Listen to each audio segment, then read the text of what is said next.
Attention gamers. The beautiful thing about how League of Legends has evolved over the years with its hundreds of champions is that different champions can be the master of certain things. There's some champs that are designed to be tanks and be able to survive while taking a lot of hits.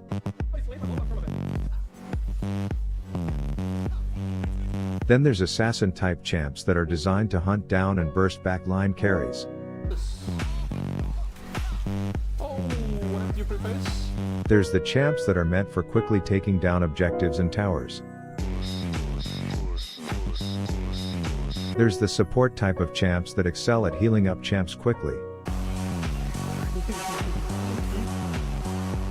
It's a great game because no one champ can do all these things.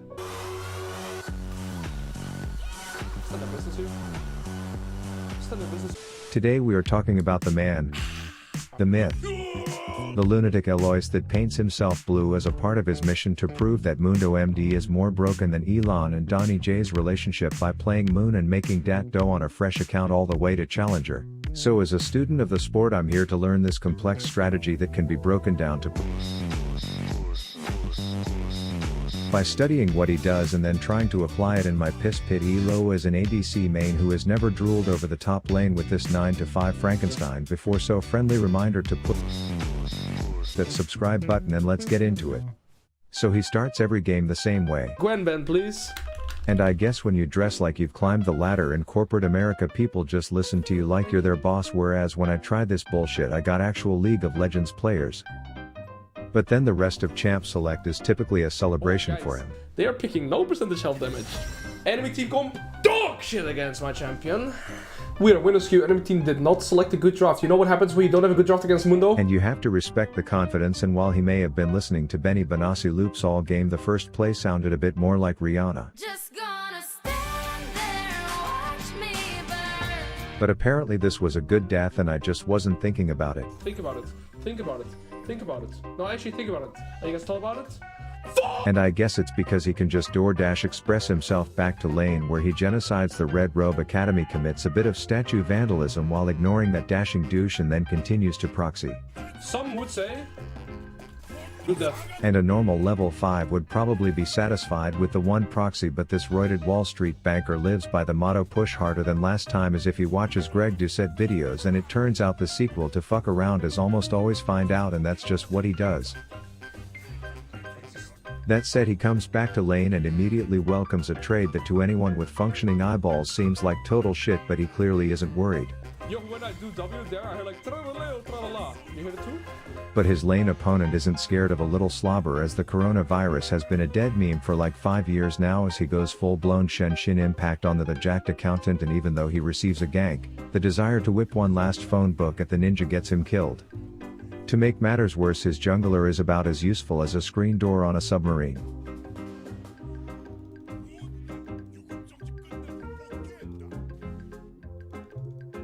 But it's all part of the plan for him to prove exactly why this is a broken champ. Okay, I'm gonna win this game. Believe it or not.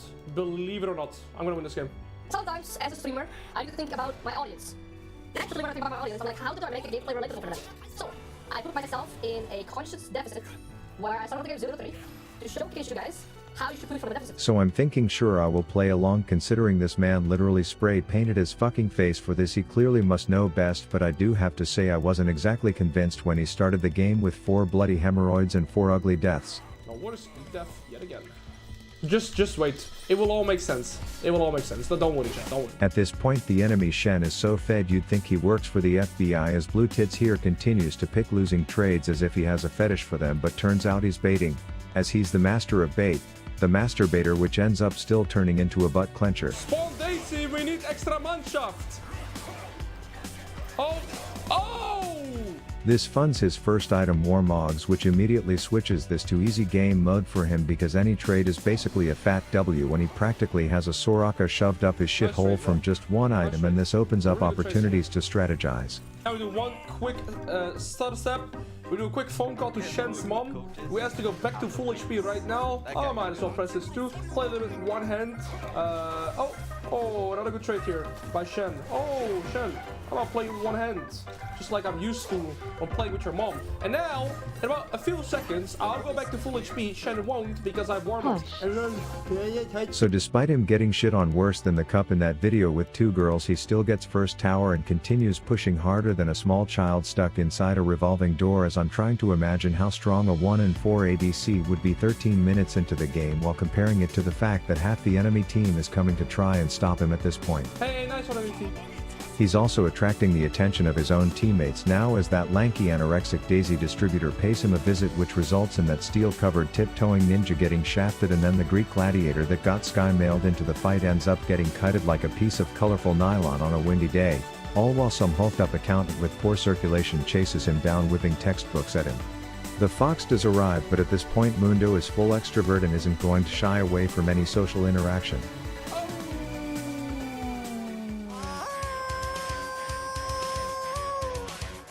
I was 0-4, and I have 2 items. Oh, not too fucking shabby, eh? He asks Ari to come down bot for a second because he wants to show off in front of her by doing a fourth of the tower's health in one headbutt, and then he continues pushing harder than someone who has developed a tolerance to Miralax.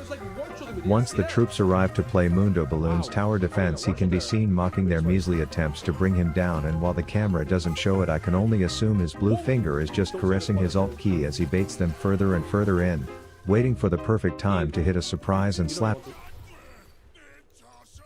Don't laugh! I didn't see the spear coming from my ass cheeks, bro. So, 2 options here. We could move mid and play for third dragon, which would objectively be pretty correct. However...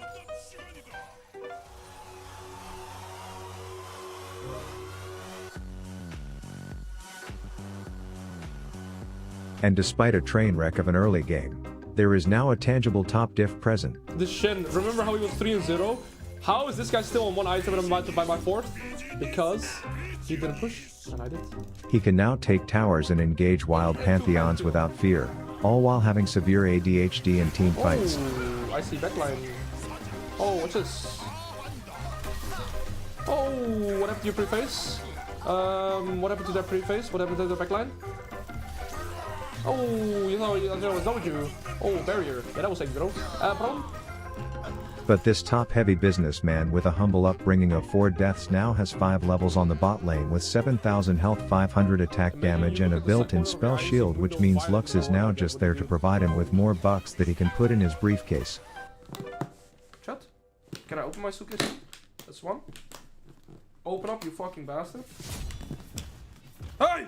I don't know how to fucking use a briefcase. Now people run in fear at the mere sight of him, not because he looks like a slimy greased-up used car salesman, but because 4 enemies can play an entire game of Monopoly on his asshole, and then he can just push his ult and heal up all that damage in 5 seconds, while subsequently being the first human to do more damage to a statue than it does to him with a headbutt.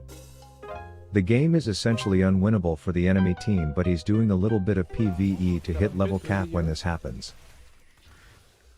Oh, Ezreal, you are going to regret that decision, buddy. Chat, target locked.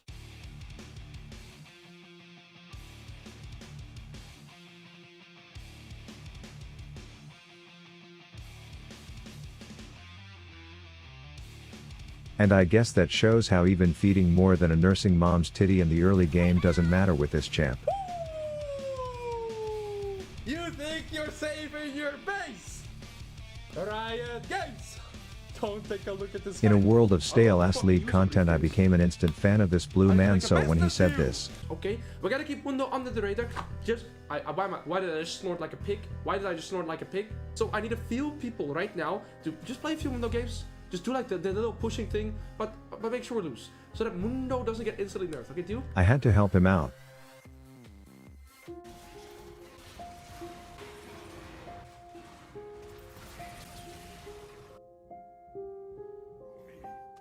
Once I totally fed on purpose to help him out the second game, I took more of a push mentality, as I was against that prepubescent gerbil who had to be a bitch and whip his chewed up dog toy at me every time I got too close, and while this did take the color off on my screen once early, a few minutes later when he was dealing with some raging hormones, I stopped acting like the victim and realized mid-fight that I can go where I please and do what I want, and that's when everything changed, as I would execute the macro gameplay inting strat to perfection.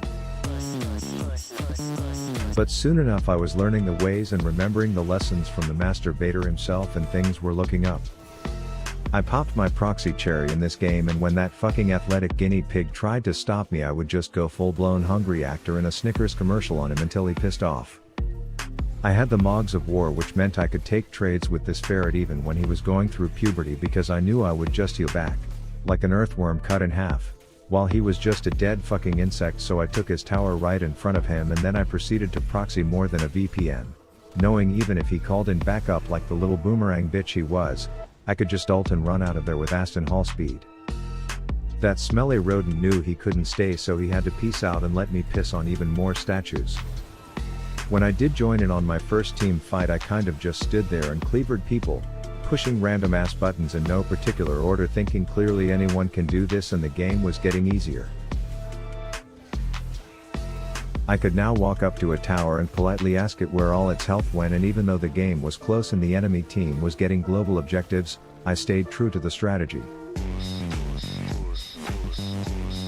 I would attract large amounts of forces to try and stop me, only to bail myself out and then proceed to slap a fat frog by myself while my team gets absolutely shit on in the distance, but it's okay because there's only one thing I needed to do. I single-handedly took down all the towers and all the inhibitors while half their team would have to come to the rescue, so even though I died, I was single-handedly the person responsible for the screen at the end of this game not being red, but blue.